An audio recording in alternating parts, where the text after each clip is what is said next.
Estamos de vuelta para continuar con el tema. Esta vez vamos a ver el retrocálculo en pavimentos rígidos. Habíamos visto en el capítulo 2 cómo se comporta un pavimento rígido y cuáles son los parámetros que empleamos para su caracterización. Recordaremos que Vestergaard definió un sistema de una losa o placa apoyada sobre resortes que están caracterizados por el módulo de reacción de la subrasante o también coeficiente de balasto. También habíamos visto, mediante algunos ejemplos, que cuando realizamos un ensayo de carga con una placa rígida, podemos calcular el módulo elástico del pavimento o, mediante la realización de un ensayo de campo, podemos también calcular el módulo de reacción del denominado K, el cual se calcula mediante la relación entre la carga y la deflexión que sufre el suelo. En el caso de un suelo real, existe una transmisión de cortante, por lo que la deflexión se extiende más allá del plato de carga, como vemos en la figura. Sin embargo, en el modelo de pavimento rígido que empleamos para el análisis, no existirá esta transmisión de cortante, ya que los resortes que representan a la fundación del suelo no tienen esta propiedad. Recordamos que esta es la base conceptual en la que cada resorte actúa solo y simplemente tiene restricción de movimiento en el sentido vertical. También vamos a recordar que dos parámetros de fundamental importancia para el análisis en pavimentos de hormigón son el módulo elástico de la losa y el radio de rigidez relativa, que se calcula a partir de las propiedades del sistema, en este caso el espesor de la placa o losa, el módulo elástico de la misma, el coeficiente de Poisson de la losa y el módulo de reacción de la subrasante o la constante de estos resortes. Cuando hablamos de retrocálculo en pavimento rígido, lo que nos interesa es obtener dos valores que nos van a servir para el análisis estructural, que son el módulo de reacción de la subrasante y el módulo elástico dinámico del hormigón. Como hemos mencionado anteriormente, se asume que la subrasante no transmite esfuerzos de corte y que cada punto de la losa está sujeto a una presión de reacción del suelo igual a K veces la deflexión en ese punto, es decir, la deflexión es proporcional a la carga. Recordando un poquito del comportamiento estructural del pavimento y los modelos que empleamos para su estudio, veíamos ya en el capítulo 2 que todo un sistema de capas de componentes del paquete estructural se simplifican y se representan mediante el sistema de resortes que va debajo de la losa, considerando esto para el método de cálculo Ashton 93. Luego vamos a ver que el método de Ashton del año 98 considera una capa adicional por debajo de la losa para representar el sistema.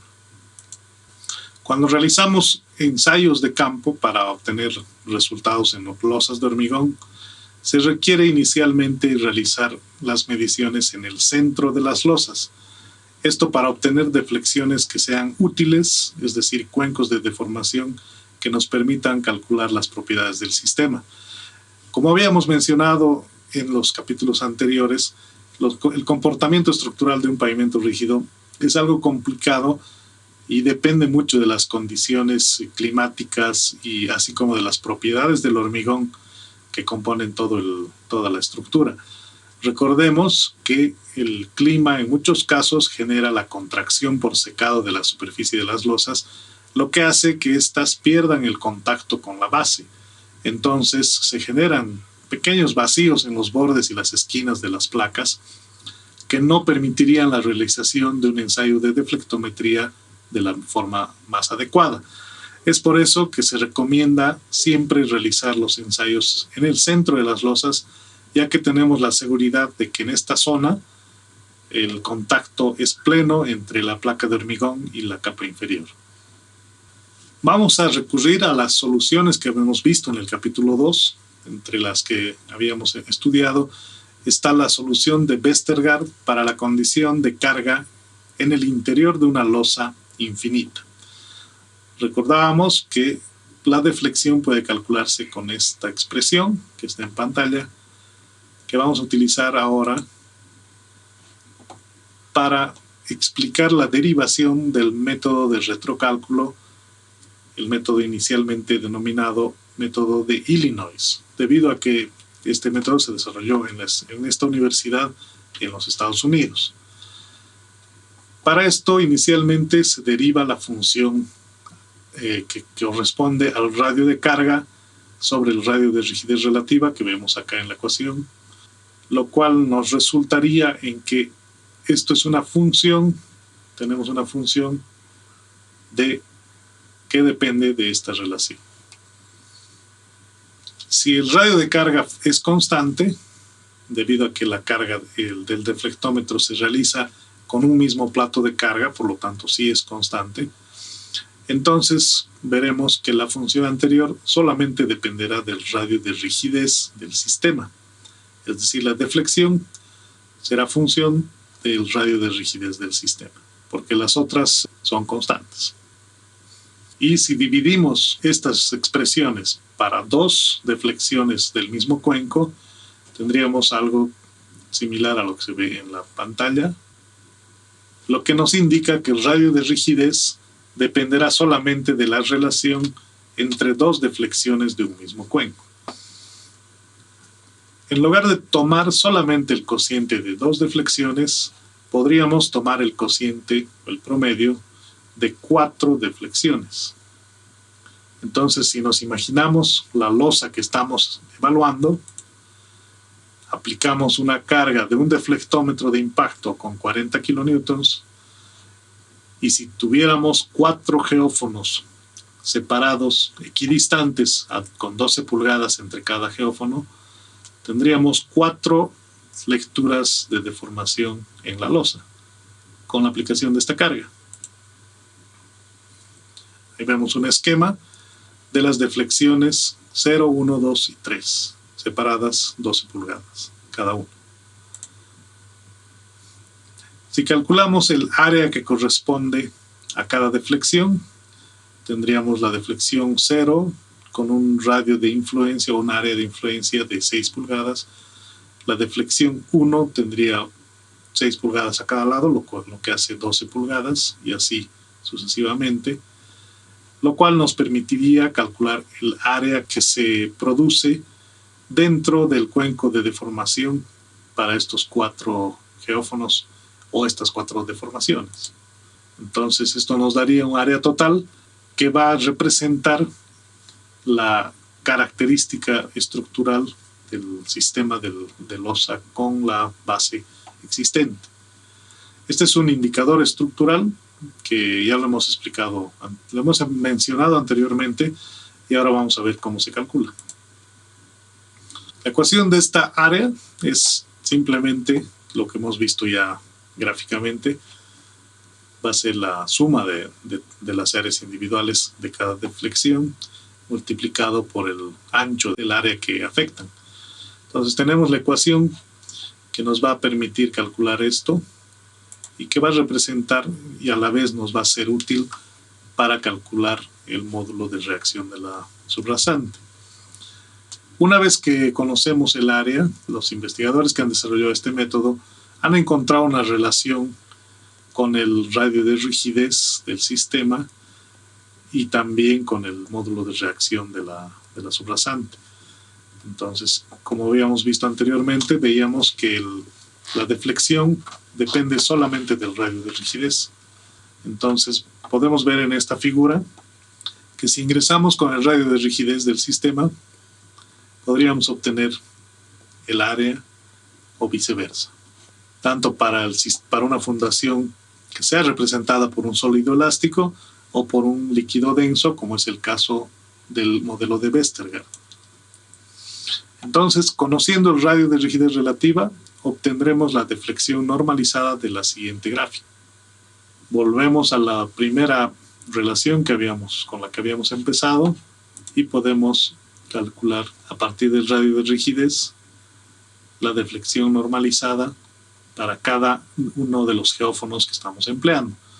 Entonces tenemos 4 geófonos. El método considera estas 4 curvas para calcular la deflexión que corresponde a cada posición del cuenco de deflexiones. Y finalmente obtendremos el módulo de reacción y el módulo elástico, conociendo el espesor de la losa con estas relaciones. Podemos calcular el radio de rigidez relativa y el módulo de reacción de la subrasante, ya que tenemos todos los datos. Para obtener el valor de K, se debe tomar el promedio con el cálculo de las 4 deflexiones que se emplea, lo cual lo vamos a explicar de una manera más detallada con un ejemplo que permite ver la aplicación de este método. En este caso tenemos mediciones con un deflectómetro de impacto sobre un pavimento rígido de 10 pulgadas de espesor, un plato de carga estándar de 5.9 pulgadas. La carga aplicada en este caso es de 7.792 libras y las deformaciones o las deflexiones son estas. Solamente vamos a tomar 4 geófonos, que es lo que nos interesa para calcular el área del cuenco. Entonces, el primer paso es obtener el valor de área. El parámetro área nos va a dar 31 pulgadas.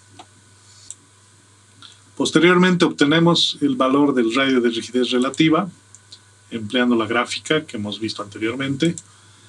Entrando con el área de 31, vamos a obtener un radio de rigidez relativa de 39 pulgadas.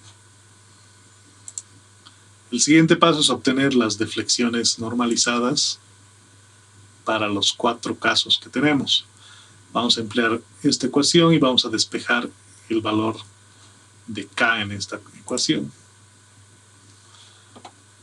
En este caso, para el radio de rigidez relativa de 39 y para el primer sensor, la deflexión normalizada inicial sería 0.123.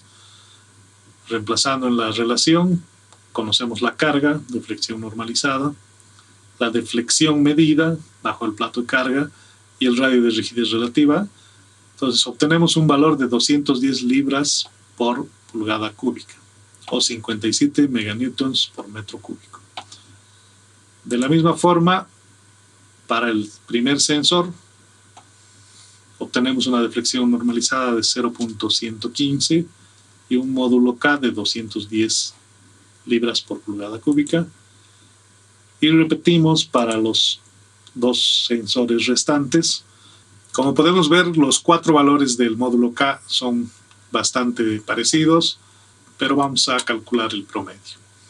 En este caso el promedio será de 211 libras por pulgada cúbica.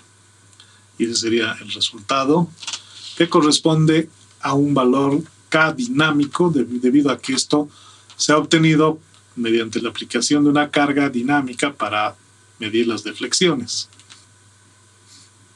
Posteriormente calculamos el módulo elástico del concreto con la ayuda de la expresión del radio de rigidez relativa.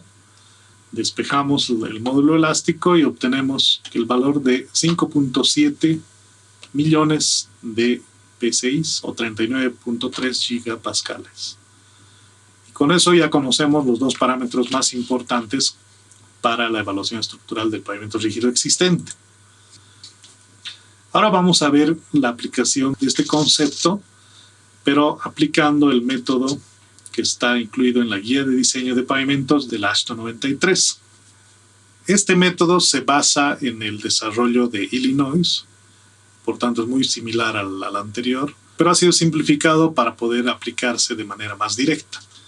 Hay que tomar en cuenta que el módulo de reacción que se emplea y se calcula para AASHTO 93 es la mitad del módulo de reacción dinámico, es decir, es el K dinámico que hemos calculado en el ejemplo anterior, dividido entre 2, que se va a denominar K estático, que es el que se usa para el diseño de pavimentos según AASHTO 93.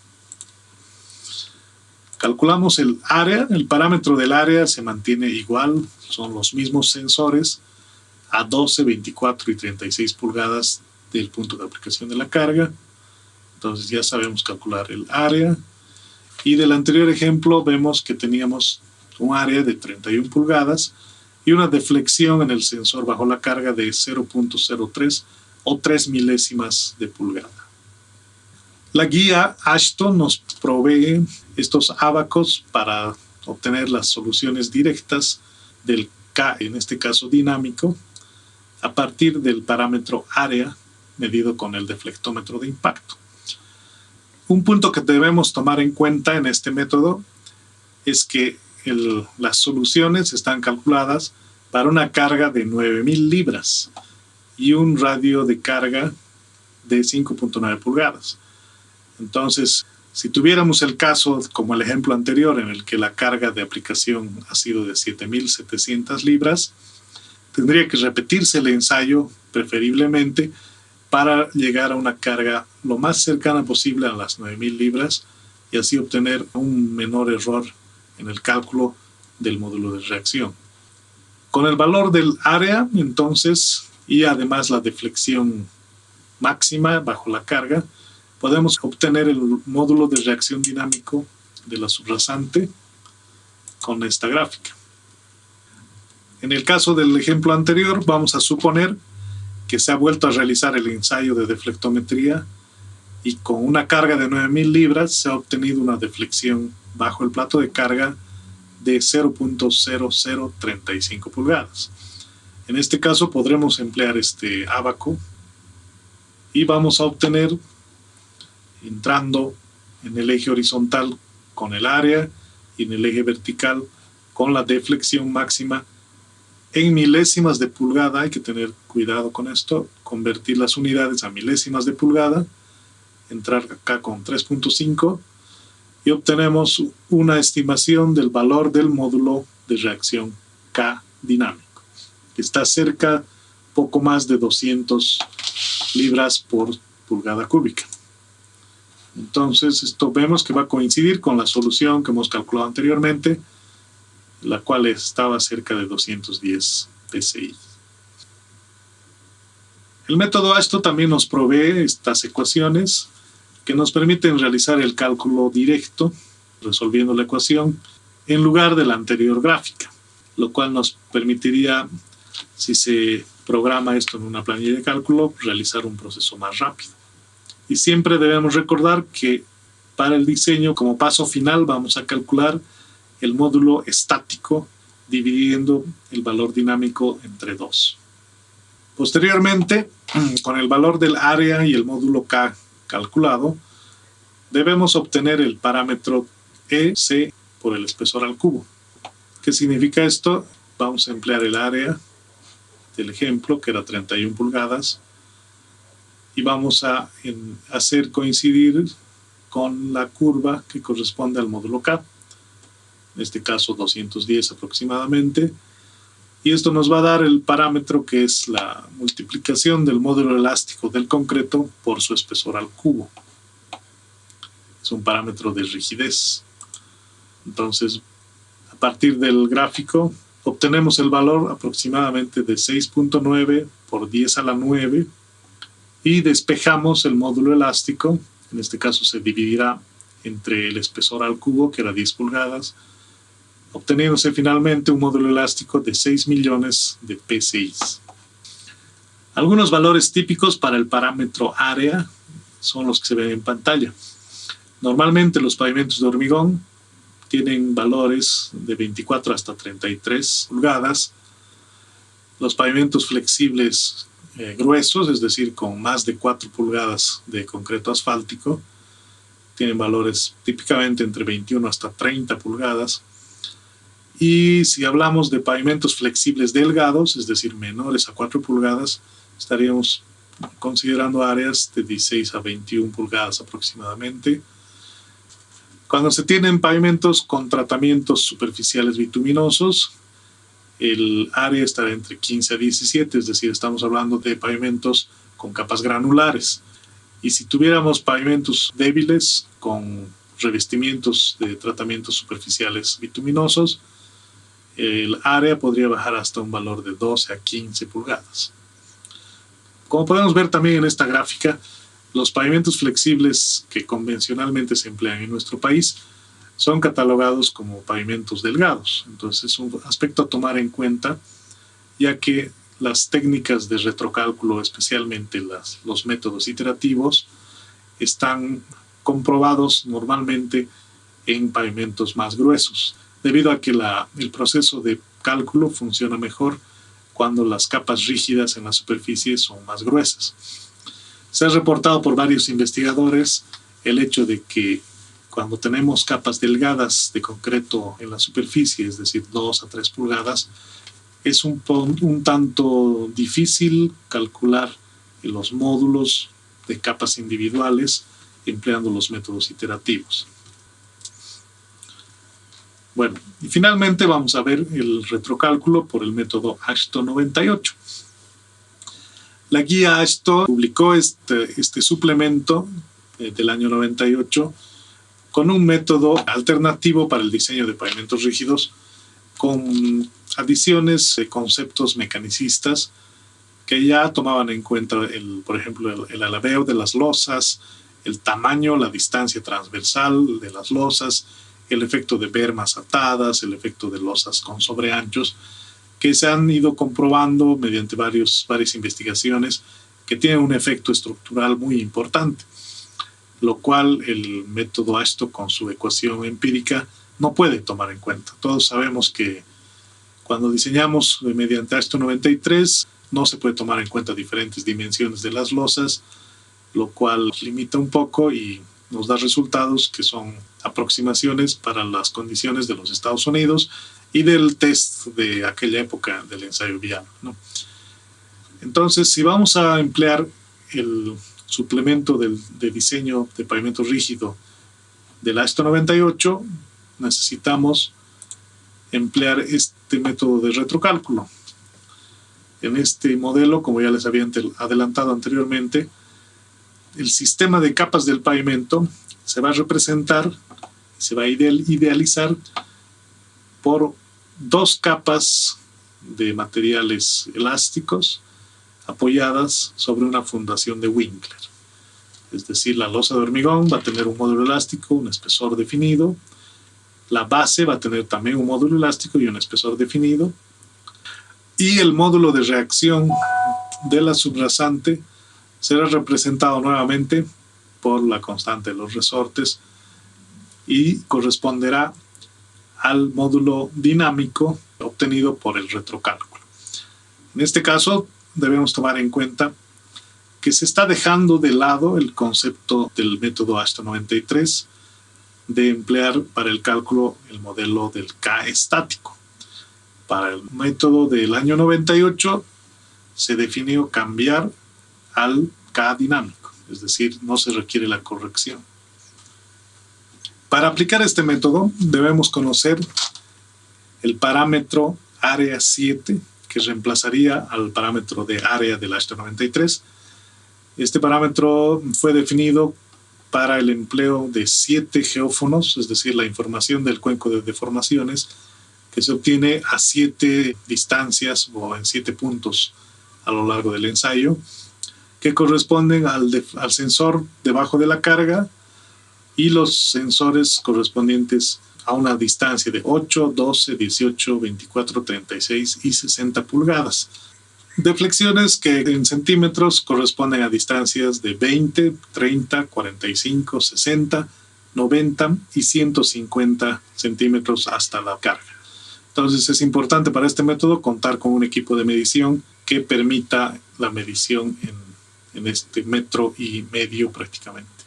El radio de rigidez relativa se calcula con esta fórmula que ha sido modificada para este caso, donde entra el parámetro área 7.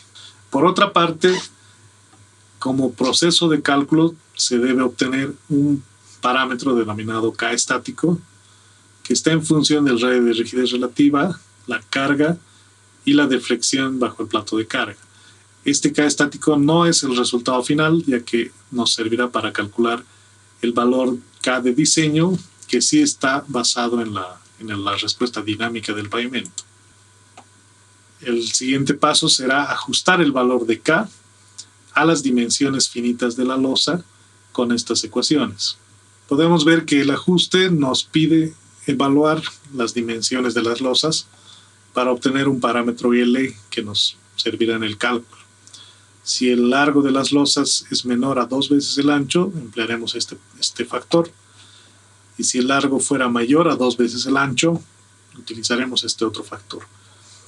Se calculan los parámetros AF de sub 0 y AF sub L, donde entra el largo característico de la losa y el radio de rigidez relativa, para obtener finalmente el K de diseño o el módulo de reacción dinámico debajo de la base, con todos estos parámetros. Es importante recordar que el módulo de reacción que obtenemos considera todas las capas del paquete estructural, incluyendo la subbase si es que existiera, pero no representa la capa base, lo cual nos permite estudiar con mayor detalle el efecto de bases estabilizadas y otro tipo de materiales que no son muy bien obtenidas empleando el anterior concepto del K debajo de la losa. Finalmente, en esta parte vamos a ver otras aplicaciones que son parte de la evaluación estructural en un pavimento rígido, como la evaluación de la transferencia de carga en juntas.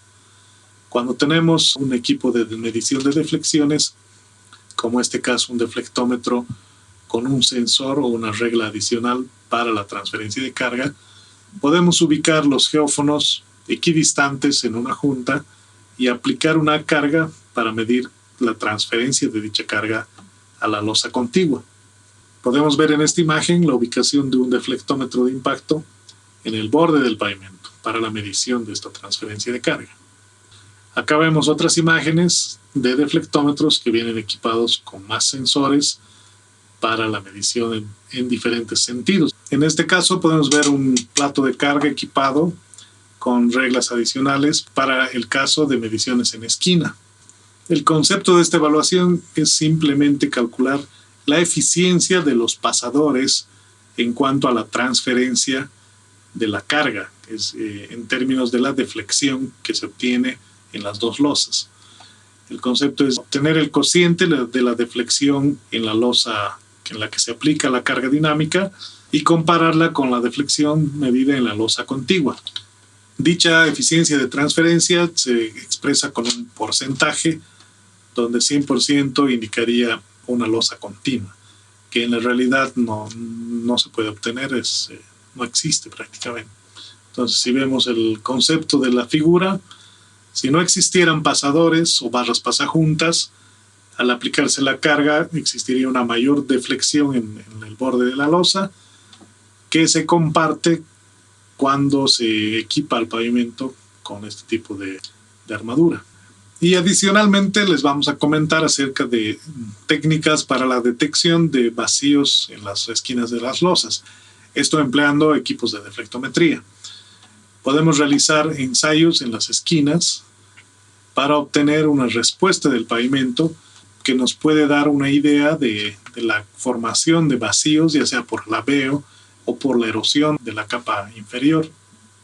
Esto se logra empleando los criterios del perfil de deflexiones en la esquina o el análisis de las deflexiones con cargas variables. El primer criterio del perfil de deflexiones es un criterio aproximado que no nos da mucha certeza, pero sí nos sirve en algunos casos, que consiste en la realización de varios ensayos a lo largo de un pavimento con cargas de un deflectómetro o puede ser con una viga Benkelman, con un camión cargado, realizando mediciones en cada losa y en cada esquina de las losas para obtener la deflexión máxima ante la aplicación de una carga estándar. Entonces, si vamos dibujando las variaciones de las deflexiones a lo largo del pavimento, podríamos obtener algo similar a lo que vemos en pantalla, donde con criterio de ingeniería podemos definir una deflexión que representa al caso normal y así identificar las deflexiones que estén fuera de lo normal. Es decir, estos puntos anormales con deflexiones muy grandes representarían los vacíos debajo de las losas. Este procedimiento se realiza tanto para las losas de salida, es decir, cuando el deflectómetro está dejando una losa, como para las esquinas entrando a la siguiente losa. Entonces, se van a obtener dos resultados que son diferentes, pero que se pueden comparar con un perfil para cada tipo de resultado. Bueno, ahora viendo el segundo método, que sería el análisis de deflexiones con cargas variables. Para este método debemos tomar mediciones en una esquina de una losa con 3 niveles de carga diferentes, que pueden ser 3, 4.5 y 6 toneladas, por ejemplo. Si tenemos las 3 deflexiones medidas, podemos trazar una relación lineal entre dichas deflexiones y extrapolar para el caso de la carga cero, es decir, como si no aplicáramos la carga.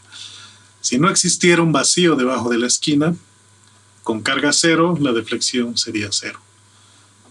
Y el caso de que tengamos un vacío de esquina, al extrapolar para una carga cero, tendríamos una deflexión existente que representaría al vacío existente.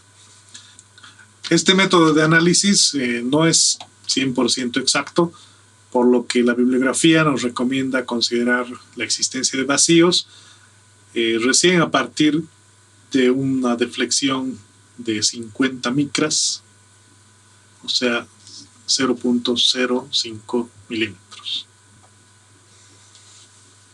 Bueno, ahora vamos a ver un ejemplo de un pavimento, el cual se planea reforzarlo con un concreto asfáltico. Este pavimento es un pavimento armado, es decir, un JRCP. La losa que existe tiene 8.5 pulgadas de espesor y tenemos datos de que se ha realizado una deflectometría obteniendo deflexiones para una carga de 9.000 libras. Entonces, lo que queremos obtener, los datos de entrada para el diseño del refuerzo, son el módulo elástico del pavimento existente y el módulo K estático, ya que vamos a emplear AASHTO 93 para el cálculo del refuerzo. Tenemos que las deflexiones están separadas 12 pulgadas cada una y tenemos los valores de las deformaciones sobre la losa. Entonces podemos calcular el valor de área, que en este caso tiene un valor de 27.8 pulgadas, que sería nuestro parámetro del cuenco de deflexiones. Con el valor de área y empleando la gráfica del método AASHTO 93, entramos con el valor que habíamos calculado y la deflexión máxima bajo el plato de carga, que en este caso es un poco más de 5 milésimas, para obtener un K dinámico de 300 libras sobre pulgada cúbica.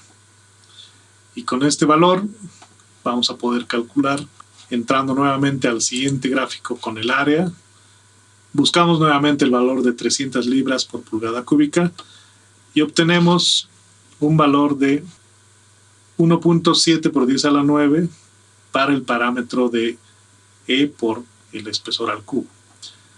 Despejando el módulo elástico del concreto, tendremos un valor de 2.77 millones de libras por pulgada al cuadrado. Con este parámetro podremos ya emplear la ecuación de cálculo del refuerzo del pavimento. Bueno, gracias por estar atento y vamos a continuar con la última parte de este capítulo en unos momentos más.